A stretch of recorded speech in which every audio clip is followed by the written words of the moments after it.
취직국을 가면 항상 6시간씩 대기를 했어요, 번호표를 뽑으면.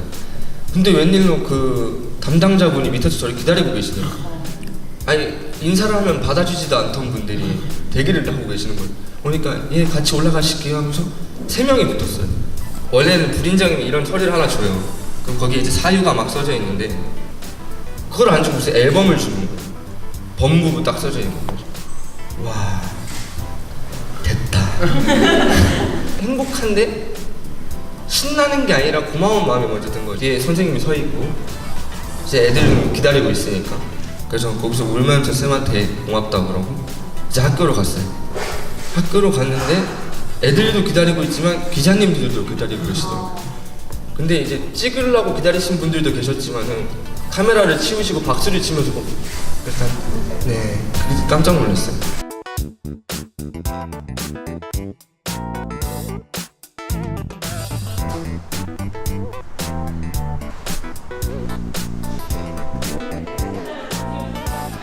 공익버센터 어필의 김태진 변호사라고 합니다.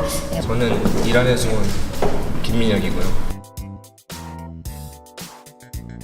이란은 이슬람 국가여서 태어나면 원치 않고 원해도 일단 이슬람인 거예요. 태어나면 난 이슬람. 종교의 자유가 없는 거죠. 근데 이제 한국에 와서 학교를 다니면서 2학년 때 어느 친구가 자기랑 같이 교회를 나가보자고 했어요. 일단 아무것도 모르고 교회가 어떤 곳인지도 모르고 뭐 하는 곳인지도 모르는데 따라갔죠. 따라가서 이제 한번 예배를 봤는데 되게 신기한 거예요. 막 박수 치면서 찬송가를 부르고 막 헌금도 내고 보면서 와, 여기는 분위기가 축제다.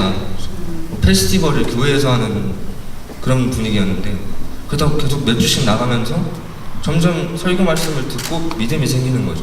2008년에는 이란 형법을 개정해서 무슬림이 이제 개종을 하게 되면 225-7조에 따라서 배교자는 이제 사형에 처하도록 된 거예요. 그래서 개종을 했다는 사실이 알려진다면 굉장히 위험한 상황이 되는 거죠. 김민혁 군이 그렇게 한국에서 개종을 하게 되었는데 이러한 사실이 이란에까지 알려지게 됐나요? 이란의 가족들이. 개종을 하고 나서 가족이랑 전화를 하는 도중에 고모가 뭘 하다 왔냐고 물어본 거예요. 교회를 갔다 왔다고 얘기를 했는데 어떻게 네가 그럴 수 있냐고. 저도 사람이냐. 다시는 연락하지 말라 그러면서 그들이 이제 연락이 다 끊겼어요. 지금까지 한 8년 된 거죠. 이란은 도청국이어서 국제 전화는 거의 100% 도청을 해요. 그래서 이제 뭐 개종 사실이 알려지면 정부도 알 가능성이 높죠. 그렇게 알려졌을 확률이 높은 거죠. 인종, 종교 이렇게 다섯 국적 특정사회 집단 구성하신 분 전체를 하게 되잖아요. 그 중에서 김민혁 군은 이제 종교를 이유로 본국에 돌아가면 박해를 받는 사람에 해당이 되는 거예요. 두꺼운데 그 질문 자체도 되게 까다로워요. 뭐 맞아요. 이란 집 주소, 언제 어디 살았고, 언제 어디서 이사했고, 뭐 언제 어디서 가족 사항 등의 가족 집 주소 어디 다 쓰니까. 아빠 같은 경우는 이제 군대 어디로 나왔고, 언제 제대했고, 언제 다 나와 있는데 이걸 다 찾으려면 서류를 다 뒤져봐야 돼요. 근데 이제 여기서 부족한 서류들은 이란에 있을 가능성이 높거든요. 근데 이란을 또 돌아갈 수는 없으니까 채울 수가 없어요. 그럼 이제 신청서를 내려갈 때 이걸 왜 안 썼냐? 그러면 사항을 얘기를 해도 잘 안 받아줘요. 그냥 잘 생각해서 쓰세요 이런 식으로 얘기를 해서 그냥 진짜 기억나는 대로 쓰고 냈죠. 접수를 하는데 갑자기 기독교인이에요?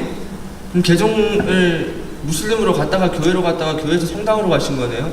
다 다르네요? 이렇게 얘기를 하는 거죠. 근데 기독교 자체에 성당이랑 교회가 있는 거죠. 카톨릭, 개신교 같은 뿌리인데 갈라진 형제일 뿐이에요. 근데 그 사이에서 완전 다르다.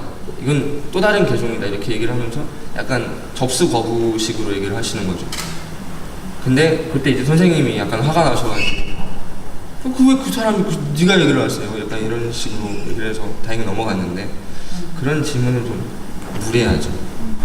이제 면담 과정은 질문 수준이 거의 사제 시험급으로 나오거든요.